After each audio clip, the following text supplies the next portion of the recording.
11 से 26 साल के युवा पीढ़ी यानी कि भारत का भविष्य, इनको इंग्लिश में जेन जी जनरेशन भी बोला जाता है, उनका भविष्य बर्बाद होता हुआ नजर आ रहा है। चलिए स्टोरी को थोड़ा फ्लैशबैक में ले जाता हूं। आपके और मेरे पूर्वजों ने बड़ी मेहनत से, बड़ी हार्डवर्क से खेती करके, मजदूरी करके, आजादी के टाइम से पहले से बहुत मेहनत करके अपना गुजारा चलाया और हम यहां तक पहुंचे। 1928 से 1945 के बीच की जो जनरेशन थी उनको साइलेंट जनरेशन बोला जाता था। फिर 1946 से 1964 के बीच में आई बेबी बॉमर्स जनरेशन। इन्होंने सिविल राइट्स की लड़ाई लड़ी और आजादी की लड़ाई लड़ी। जनरेशन एक्स, जेन एक्स, इन्होंने आर्थिक तंगी और एड्स जैसी बीमारियों का सामना करा। 1981 से 1996 के बीच में आई जनरेशन वाई, चौथी पीढ़ी।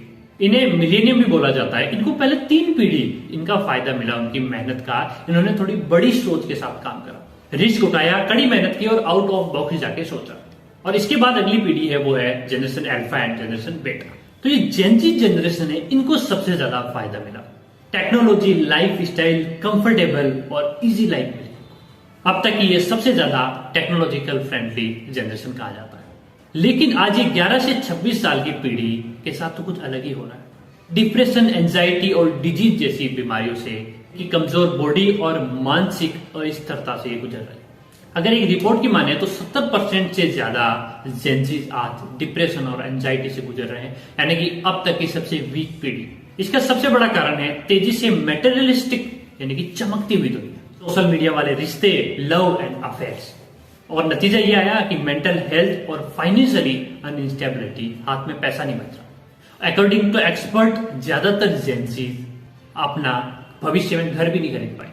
लेकिन सोशल मीडिया प्रोग्रेस और टेक्नोलॉजी की प्रोग्रेस के बावजूद भी ये जेंजीज इतने आज मानसिक और फाइनेंशियली वीक क्यों होते जा रहे हैं? इसका पहला रीजन है lack of purpose in life. जीवन का कोई उद्देश्य ही नहीं। अब ये कुछ लोगों का पर्पस अपना काम होता है, कुछ लोगों का पर्पस अपनी फैमिली की सिक्योरिटी होती है, कुछ का अपना धर्म होता है। लेकिन जेंजी सबसे ज्यादा कंफ्यूज पीढ़ी है, क्या कोई पर्पस ही नहीं है भैया। आज इनको अगर एक सवाल का कोई जगह जवाब चाहिए, गूगल पे जाके सर्च करते हैं तो 100 आंसर मिलते हैं। आदमी कंफ्यूज हो जाता है। और इनका पर डे स्क्रीन टाइम है वो 4 घंटे का हो चुका है। यानी कि आप एक ऐसी गाड़ी में बैठ चुके हो, कैसे निकल के कहां जाना है ये पता ही नहीं है भाई। तो सोचो वो गाड़ी कहां पहुंचेगी आपकी। इनको हर चीज मीनिंगलेस लगती है। और जब जाते हैं सोशल मीडिया पे, जब जाके अपनी दूसरों की लाइफ देखते हैं मेटेरियलिस्टिक, तो हाथों हाथ उस लाइफ से कंपेयर कर लेते हैं अपनी लाइफ को। भैया उस आदमी ने 40 साल हो गए मेहनत करते हुए, आप तो अभी 4 महीने ही नहीं हुए, आप तो पढ़ाई कर रहे हो, उनसे आपका कंपैरिजन कैसे हुआ? बट वो अपने आप को उसके सामने वीक समझते हैं। और दूसरों के कंपैरिजन से आता है नथिंग मैटर एटीट्यूड।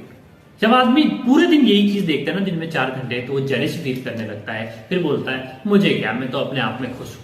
फिर ये hyper connected social media platform पर जाते हैं, शो कॉल्ड ब्लॉगर और इंटरनेट इन्फ्लुएंसर को जाके देखते हैं। ये रियल दुनिया से इनको दूर ले जाके एक सिर्फ सपनों वाले दुनिया में ले जाते हैं, जहां सब कुछ परफेक्ट होता है। और सबसे बड़ी प्रॉब्लम इस डिजिटल ओवरलोडेड के कारण, ना तो वो पढ़ाई कर सकता है, ना अपना कुछ काम करता है, यानी कि पूरा टाइम मैनेजमेंट ही बिगड़ गया। दूसरा बड़ा रीजन है धर्म में विश्वास नहीं रखना।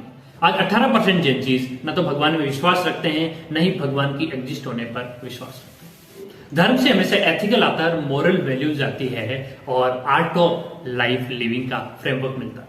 पर ये अपने काम और कला में अपना पर्पस ढूंढते हैं। काम और कला में पर्पस ढूंढने वाला आदमी हमेशा रिलीजन को, धर्म को मानने वाले से कहीं ज्यादा मेंटली वीक होता है। तीसरा रीजन है डिप्रेशन और एंजाइटी। मैं जब अपने दादाजी के पास बैठता हूं तो मैंने आज तक ये नहीं सुना कि डिप्रेशन, एंजाइटी या फिर ये क्या चीजें होती है। ग्लोबल सर्वे के अकॉर्डिंग हर 5 में से 1 जेंजीज यानी कि 18.8% आज किसी न किसी मानसिक बीमारी का संतुलन है, या उसने कभी न कभी सुसाइड अटेम्प्ट के उसके माइंड में ख्याल आए हैं। 8% स्टूडेंट ने सुसाइड अटेम्प्ट करा था और 2.5% में तो मेडिकल इंटरवेंशन की भी जरूरत पड़ी। इसका कारण है ओवरलोडेड टेक और फिजिकल स्पोर्ट्स में भाग नहीं लेना। ये डिजिटल फोन पे ही गेम खेलते रहते हैं। सोशल प्लेटफॉर्म बनाने का मकसद तो था लोगों को कनेक्टेड रखें, बट ये आज आइसोलेट कर दिया है इन प्लेटफॉर्म से लोगों को। फूड से लेकर के शॉपिंग सब घर बैठे बैठे एक क्लिक में मिल जाती है। इससे आता है लेजीनेस, लेजीनेस से बढ़ती है मेंटल हेल्थ या बीमारी। डिप्रेशन का अगला रीजन है एजुकेशन में चैलेंजेस। आज जितनी शिक्षा हर आदमी के लिए आसानी बढ़ी है, उतने ही चैलेंजेस भी बढ़ा है। आज बहुत सारे स्कूल और कॉलेजेस बच्चों का एडमिशन में भी बहुत सारे अलग अलग पैरामीटर का ध्यान रखते हैं। आज अगर नीट की डेटा की मैं बात करूं तो 20 लाख स्टूडेंट ने अपेयर करा था और 1 लाख प्लस ही सीटें निकल पाई है। ऐसे ही कुछ जेईई में हुआ, 11 लाख स्टूडेंट ने अपेयर किया और 2.5 लाख स्टूडेंट ही सिलेक्ट हो पाए।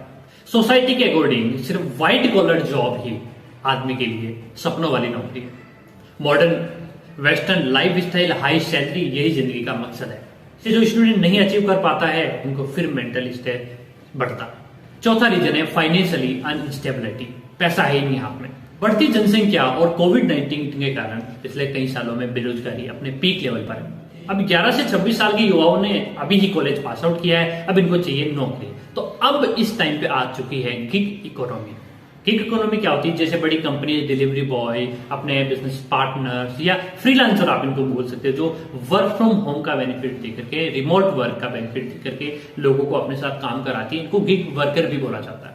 अब इनको डिजिटली फायदे तो बहुत सारे दिखाते हैं, बट रियलिटी में क्या होता है? Financially insecurity.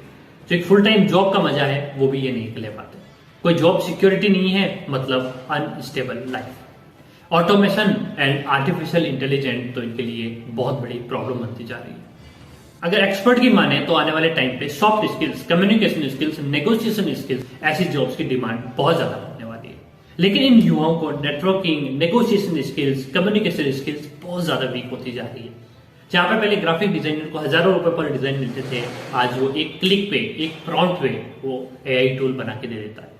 फाइनेंशियली अनसिक्योरिटी तो इतनी बढ़ चुकी है कि 30% जेनजीज भविष्य में अपना घर नहीं खरीद पाएंगे और 50% जेनजीज अपनी कभी फैमिली बसाने का सोचा भी नहीं है। उनको नहीं लग रहा वो शादी कर पाएंगे। इन सभी का सोल्यूशन है सपोर्ट कलेक्टिविटीज, जिससे अपन इकोनॉमिक्स में स्टेबिलिटी ला सके। अब तक ये मोस्ट टेक्नोलॉजीज तो जनरेशन है ही है ये युवा, तो इनको अपनी लाइफ स्टाइल और अपनी आदतों को सुधारना होगा। तो इन सभी प्रैक्टिकल स्किल्स के लिए बड़ा बिजनेस डॉक्टर विवेक बिंद्रा एक प्रोग्राम लेके आए जो मैं रिकमेंड करना चाहूंगा, बिलियनर्स ब्लूप्रिंट प्रोग्राम। इसमें हम इनको digital marketing, soft skills, negotiation skills, personality development, public speaking पे फोकस करना चाहते हैं। अगर आप इनके बारे में डिटेल में जानना चाह रहे हैं तो इस आप नंबर पे कॉल कर सकते हैं। वीडियो अच्छा लगा हो तो वीडियो को लाइक करें, शेयर करें, सब्सक्राइब करिए। नीचे कमेंट सेक्शन में बताइए आप अगला वीडियो किस टॉपिक के ऊपर चाह रहे हैं।